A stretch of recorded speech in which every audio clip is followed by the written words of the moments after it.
delicate parts of the whole job.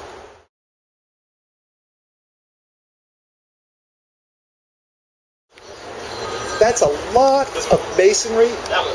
Yeah, that little tiny fragment of brick is all that's holding up that whole segment.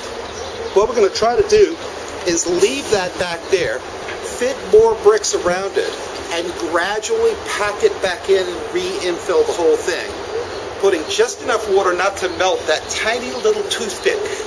And we're going to try to not trip and kick that one brick out. Exactly. One brick out, the whole wallows. If you look up here at the top, this section up at the top has been reworked. And that's what it looks like when it's properly reploited and renourished and retaken care of.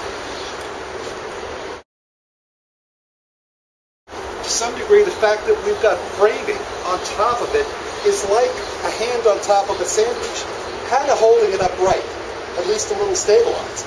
But then as you look at the wall coming down, we have hardly anything left here on the ground because of rising damp that's just deteriorated everything at the bottom.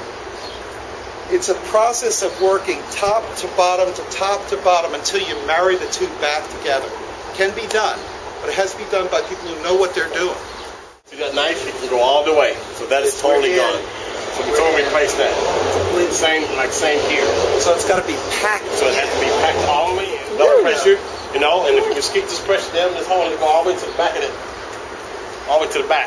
And then you can push it down and you work it back out. And that'll increase a little bit every time. Then you come back and do this. And then we use the concave to get out the mold. Round mold to get out the finish. So if the water comes down, it rolls in and rolls right back out. Then to make sure that it doesn't get a really slick bun that the water hits it and don't go in. If it's too slick, it just rolls right off.